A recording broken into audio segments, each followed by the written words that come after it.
যে একজন নারী নিহত হয়েছে, আমাদের বোন দীপালি আক্তার।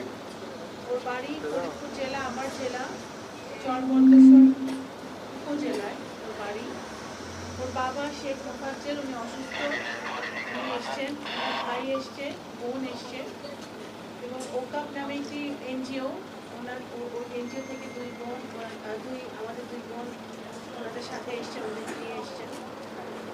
তো আমরা প্রতিবারই আপনাদের সামনে দাঁড়াই এই দুঃসংবাদগুলো নিয়ে। দাঁড়াতে না হলে হয়তো আপনাদেরও ভালো লাগতো, আমাদেরও ভালো লাগতো, কিন্তু এটাই বাস্তবতা যে আমরা দীপালি আক্তারকে হারিয়েছি লেবাননে।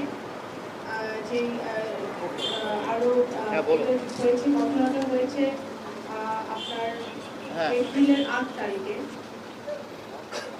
ইরানের সাথে যে যুদ্ধটা হচ্ছে ইসরায়েলের, সেই যুদ্ধে লেবাননে যখন এই যুদ্ধের ইয়েটা পড়ে, তখন দুর্ভাগ্যবশত আমাদের দীপালি আক্তারকে আমরা হারিয়েছি, আমাদের বোনকে আমরা হারিয়েছি। আমরা ওর আত্মার মাগফিরাত কামনা করছি, দোয়া করছি আল্লাহ তাআলা ওকে বেহেশতে নসিব করবেন, ওর পরিবারকে শোক সবার ব্যবস্থা করবেন, সেটা আমরা আজকে দোয়া করছি। আমরা চেষ্টা করছি যে আমাদের যারা দুর্ভাগ্যবশত যে বাংলাদেশি ভাইরা বা বোনরা নিহত হয়েছে, তাদেরকে যেন যত তাড়াতাড়ি সম্ভব দেশে ফিরিয়ে এনে তাদের পরিবারের হাতে যেন আমরা অ্যাটলিস্ট মরদেহগুলোকে আমরা হস্তান্তর করতে পারি, সেটা আমরা চেষ্টা চালিয়ে যাচ্ছি। প্রবাসী কল্যাণ মন্ত্রণালয়, পররাষ্ট্র মন্ত্রণালয় নিরলসভাবে এই কাজ করে যাচ্ছে। আমাদের যে মিশন আছে লেবাননে, সেই মিশন কাজ করেছে, অন্যান্য সংস্থাগুলো কাজ করেছে, যাতে আমরা দীপালি আক্তারকে তার পরিবারের কাছে ফিরিয়ে আনতে পারি। আজকে ওরা এইখান থেকে দীপালি আক্তারকে তার গ্রামের বাড়িতে নিয়ে যাবে, এবং সেটার জন্য প্রবাসী কল্যাণ মন্ত্রণালয় সহযোগিতা করছে, তারা অ্যাম্বুলেন্স প্রোভাইড করছে, এবং আমাদের যারা নিহত হয়েছে তাদের মতো দীপালি আক্তারকেও মরদেহ পরিবহন ও বেতন বাবদ আমরা প্রবাসী কল্যাণ থেকে সহযোগিতা করা হচ্ছে 35,000 টাকা। বিশেষ অনুদান হিসেবে 50,000 টাকা দেওয়া হচ্ছে প্রবাসী কল্যাণ থেকে। আর্থিক অনুদান দেওয়া হচ্ছে 3 লাখ টাকা, এবং সব মিলিয়ে আরো 10 লাখ টাকা তারা পাবে এই মাস থেকে। তো সব মিলিয়ে 13 লাখ টাকা দেওয়া হচ্ছে প্রবাসী কল্যাণ থেকে। তো আসলে এটা আমি বলছি আপনাদের অবগতির জন্য, কিন্তু এই কোনো কিছুই দীপালিকে ফেরত আনবে না, সেটা আমরা বুঝি। কিন্তু আমরা সরকারের পক্ষ থেকে সচেষ্ট আছি। মাননীয় প্রধানমন্ত্রী সবসময় বলেছেন এই যুদ্ধে যখন থেকে শুরু হয়েছে আমাদের একটাই টার্গেট, যে আমাদের বাংলাদেশি ভাই বোনরা যেখানে আছে মধ্যপ্রাচ্যে, তাদের নিরাপত্তা আমাদের সর্বপ্রথম প্রায়োরিটি, নাম্বার 1 প্রায়োরিটি, এবং সেটা আমরা নিরলসভাবে সেই চেষ্টা করে যাচ্ছি, এবং সেই কাজ চলমান আছে। তো আমরা এইটুকু আমি বলতে চাই, এবং আমরা আবারও দীপালি আক্তারের আত্মার মাগফিরাত কামনা করি, এবং সরকারের পক্ষ থেকে আরো যদি কিছু করার থাকে পরিবারের জন্য আমরা সচেষ্ট আছি। আমরা ইনশাআল্লাহ সবসময় দীপালি আক্তারের পরিবারের পাশে আছি। 8 জন মারা গেছে, তার মধ্যে আমরা 6 জনকে আনতে পেরেছি। আজকে যে দীপালি আক্তারের মরদেহ আসলো সেটা নিয়ে 6 জন।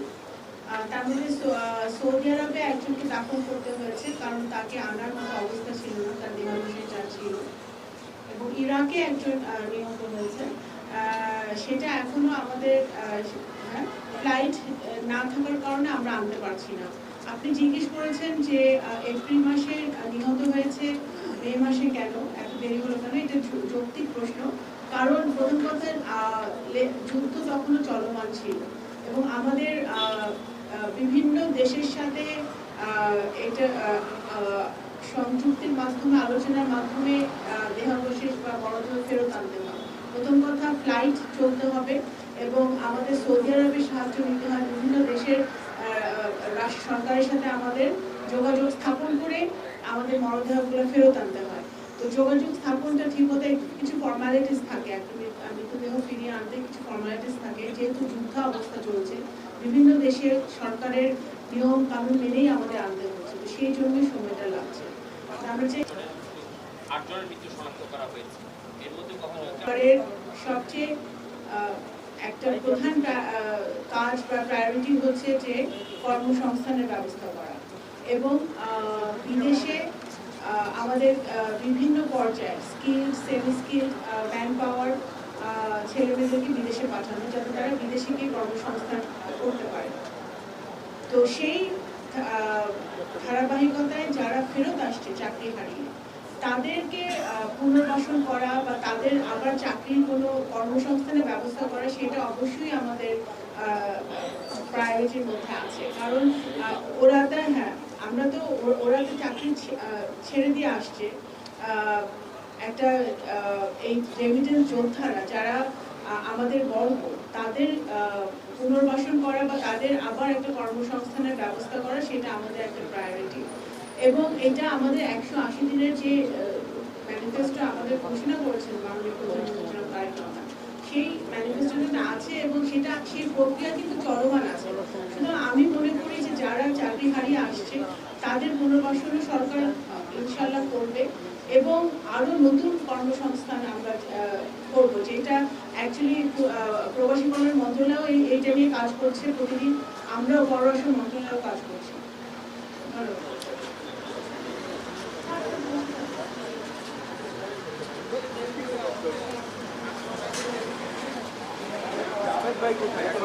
এখন সেই বিখ্যাত বড় ভাই